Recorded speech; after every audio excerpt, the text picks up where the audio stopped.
Hello guys, आज हम बात करेंगे कंपनी के बारे में जिसका नाम है थेरानोस।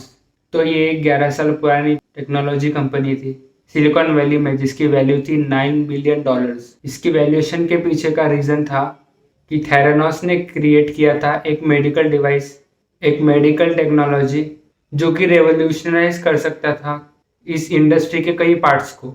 एक थोड़ा मैजिकल बॉक्स जैसा था ये, जिसमें एक बूंद आप एक खून का डाल सकते थे और ये क्विक टेस्ट करके बता देगा आपको कि आपको कैंसर है या डायबिटीज़, ऐसे और कई 200 बीमारियां है कि नहीं। इस मशीन के आ जाने के बाद आपको कोई ज़रूरत नहीं होती थी कि आप जाओ ब्लड टेस्ट कराओ और रुको अपने टेस्ट के आने का लैब्स में से। ये सब कंटेंट था एक कूल लुकिंग बॉक्स के अंदर, जिसका नाम उन्होंने एडिसन रखा था। इसका प्रैक्टिकल यूजेस इससे कई ज़्यादा हो सकता था। इमेजिन करके देखिए, एम्बुलेंस के अंदर, मिलिट्री में और भी कहीं कहीं जगह। इसके मदद से आप पास की किसी भी दुकान में जाके अपना ब्लड टेस्ट करा सकते थे और इसका रिजल्ट आपको उसी दिन मिल भी सकता था। ये एक ड्रीम जैसा था उसके लिए जिसको रोज टेस्ट कराने पड़ते हैं, और यही शुरू भी हो गया था। उन्होंने ये बॉक्स और इसके सेंटर्स कई जगह खोल रखे थे और कई स्टोर्स में जाके इसके बॉक्स भी दे दिए थे। ये सब कुछ 2014 में हुआ था और अक्टूबर 2015 में ये सामने निकल के आया कि पूरी एंटायर कंपनी एक शेम है। ये एडिसन बॉक्स और इसके पीछे की टेक्नोलॉजी जो कि रिस्पॉन्सिबल थी 9 बिलियन वैल्यूएशन की, ये सब कुछ प्रीटी मच नॉनसेंस था कि ये काम ही नहीं करता है।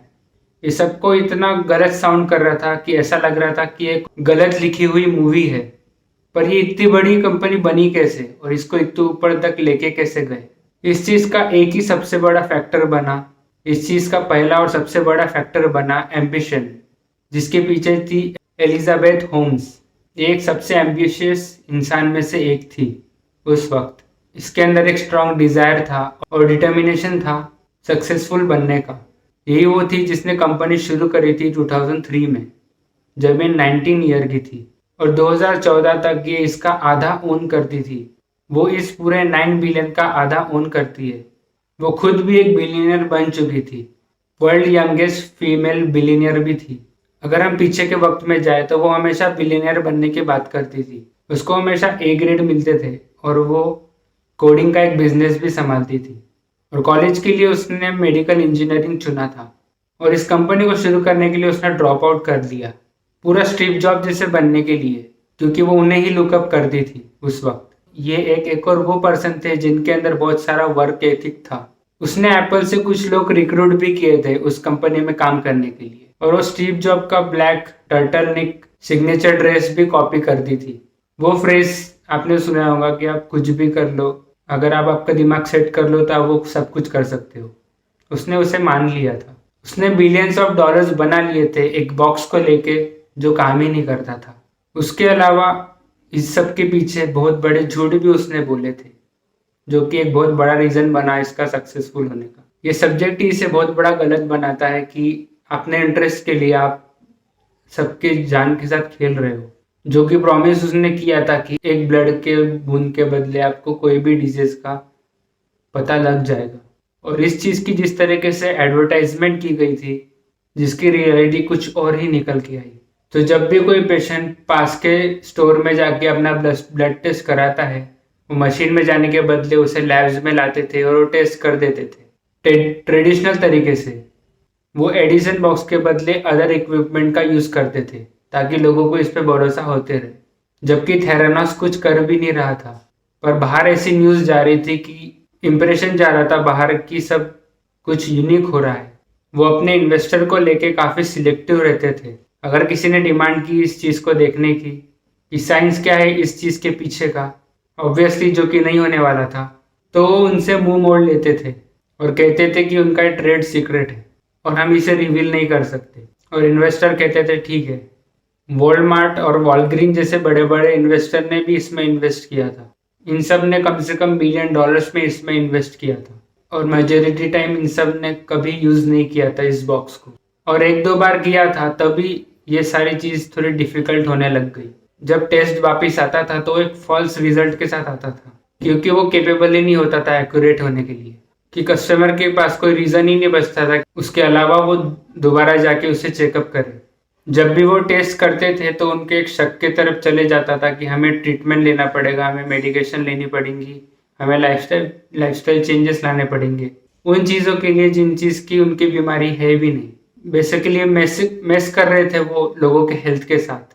अगला रीज़न इनके सक्सेसफुल का बना कि वो एक ग्रेट स्टोरी थी, अगर ये सच होती तो। पर अब देखा जाए तो एक टेरिबल स्टोरी है, जहाँ से लोगों ने डाउट छोड़ना ही बंद कर दिया कि एक 19 साल की लड़की जिसने कॉलेज ड्रॉप आउट कर दिया है, उसने एक ऐसा प्रोडक्ट बनाया है और एक मल्टी बिलियनर कंपनी शुरू करी है जो कि चेंज कर देंगी मेडिकल इंडस्ट्री को एक बेटर कल के लिए, जो कि एक इंस्पिरेशन फील गुड टाइप की स्टोरी थी जो कि हम सब सुनना चाहते हैं।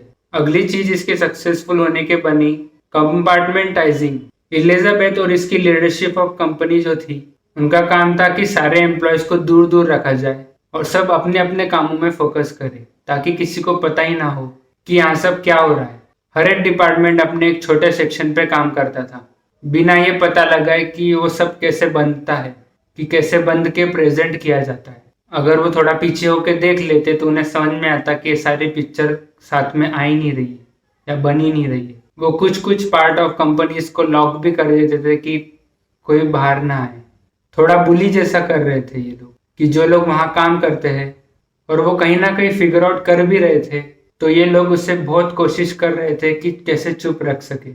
उनसे एक नॉन डिस्क्लोजर एग्रीमेंट साइन करवाया जा रहा था ताकि सब चुप रहे, क्योंकि ये सब उन्हें बता रहे थे कि ये टेक्नोलॉजी ट्रेडेड सीक्रेट है, ताकि लोग ज़्यादा सवाल के तरफ ना आए।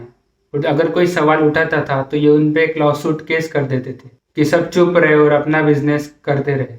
2015 में ये सब कुछ एक्सपोज होने लगा और सब बिखरता हुआ नजर आने लगा जब एक आदमी जिसका नाम है टाइलर शॉल्फ, जो कि थेरानोस का एक एम्प्लॉय था, जो कि ब्रेव बना और उसने थ्रेट होने के बावजूद कम फॉरवर्ड किया कि वो आके उसके बारे में बताए और इसके काफ़ी आर्टिकल पब्लिश होने लगे अक्टूबर 2015 में, जो कि शुरुआत हुई इन सारी चीज़ों के ख़त्म होने की। वॉलग्रीन ने अपना पत्ता कट कर दिया और कंपनी ने काफ़ी वैल्यू लॉस करी अपनी, जो कि एलिजाबेथ ने भी कर दी और उनके ऊपर का लॉसूट फाइन भी लगी जो कि इससे ज़्यादा होनी चाहिए थी, पर इतनी ही फी लगी उनको। 2018 में एग्जिस्ट भी नहीं करती है और एलिजाबेथ मेंटेन करती रही कि उसने कुछ गलत नहीं किया, कि ये डिसेप्शन हो भी रहा है या नहीं हो रहा, जबकि उसे पता था कि क्या क्या हो रहा है और क्या क्या गलत हो रहा है। उसका खुद का कॉमन सेंस उसे बता सकता था कि ये क्या क्या हो रहा है, या कोई भी व्यक्ति जो उसके अंडर में था वो बता सकता था कि ये सब गलत हो रहा है।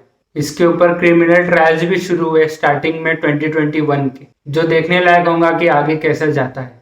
इस पे चार्जेस लगे वायर फ्रॉड के, जो कि seem of defraud and money base false representation and permission होता है। यही अकेली नहीं थी, इसके साथ एक सनी बम्बानी करके भी था, जो कि प्रोबेबली सेकंड इंसान हो सकता था जिसे इसके इन्वॉल्वमेंट का सब पता है। ये इस कंपनी का पार्ट बना था 2009 में, जिसने मल्टी मिलियन का लोन भी दिया था इस कंपनी को और प्रेसिडेंट बना था इस कंपनी का। और ये कहता था इससे कुछ नहीं पता है कंपनी के बारे में, जो कि अजीब था सुनने में। और इस पे भी वायर फ्रॉड के चार्जेस लगे और काफी कंफर्मेशन भी है कि ये रोमांटिकली इन्वॉल्व है इलिजाबेथ के साथ। इस सिचुएशन के बारे में डीप डाइव कोई करने की जरूरत थी नहीं। इलिजाबेथ जानी जाती थी अपने डीप वॉइस के स्पीच देने में और बहुत से लोग बोलते थे कि इसकी आवाज फेक है।